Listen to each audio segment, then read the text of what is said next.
relatively uneventful first half, Shay, but it all changed, and technology, as we suspected it might do at some stage during the World Cup, played its part. Well, I mean, ultra cynically, you could say 2-1 to technology. France got the victory. They got both goals on the back of technology. Now, the second goal for me is black and white. It's a goal, that's it. Now, the first goal is up in the air for discussion, probably amongst the three of us. But for me, my initial thought was that Risden got to touch the ball onto Greizmann, and he's gone down, and I think he's follow through maybe has clipped Greizmann. But for me, he's definitely got a bit of the ball. Now then the referee goes to the VAR, the guys in the hut or wherever they are, looking at, there's four of them trying to help out, they're all mic'd up or whatever. He's gone and looked at the screen, and then he's come to the conclusion it's a penalty. Now I still don't think that's 100% penalty for me. I believe that Australia are hard done by that decision. OK, and of course one of the issues, and I know did you have this concern, is the length of time these decisions take from the referee initiating the review, and I think it was about 1 minute 27 seconds or thereabouts, which is a fair old amount of time. Well, I think it was pretty quick, you know, compared to other incidents we had last in the Confed Cup. I'm with Shay on this one. There's another replay we see in a second when it shows that Risden clearly gets a touch to the ball, and once he gets a touch to the ball, I don't think he can give a penalty. Yes, he makes contact, but it's his follow-through that actually makes contact with Greizmann, and it's an accidental coming together in the box. The thing is, we don't know exactly what the referee's looking at. We don't know the exact pictures he's seeing, because there's one of the pictures that looks like he's not touched the ball, but the very first, when I seen it live, I thought he's definitely got a nick in the ball, and we'll see an angle shortly that he definitely can see the ball, you know, change. Yes, this is the one. You can see the ball. It's taken us 3, 4, 5 angles, and we were to and fro on different angles as to what exactly happened. I think he's eventually come to it. I think it's harsh. I think it's really, really harsh, because we can clearly see on that angle that he got the touch, but has he seen that angle? We're not so sure. But the guys in the studio should have seen it, and if the referee makes a call, it's an incredibly hard call for the referee, and I don't blame him. Well, he came to the right decision, actually, because he didn't give it. But for me, it's hard to accept when you've got 4 guys sitting there, they watch it, they've got all the angles, and it took them 90 seconds because they obviously looked at all the angles probably 2 or 3 times.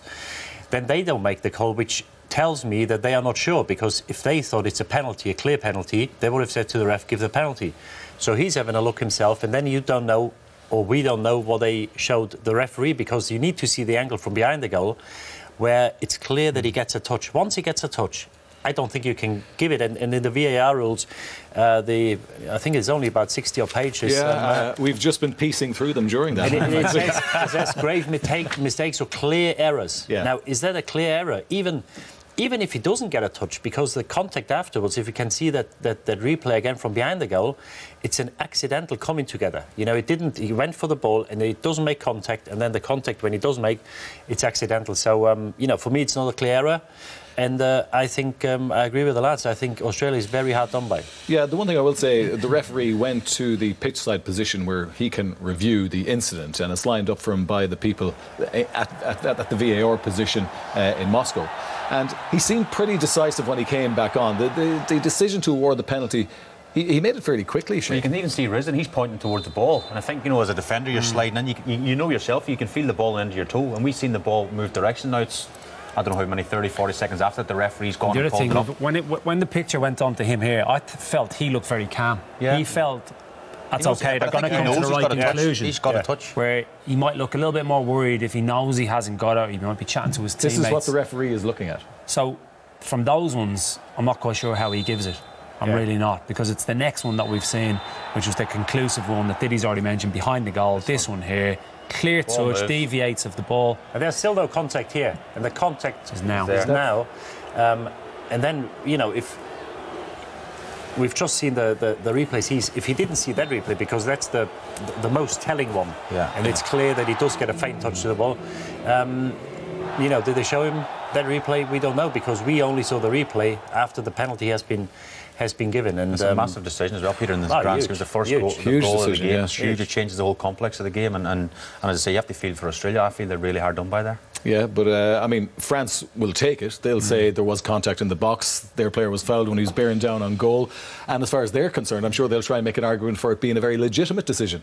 Yeah, but we've gone through it time and time again there. They are very, very fortunate. And they weren't looking like they were going to find the way into the game. It was comfortable.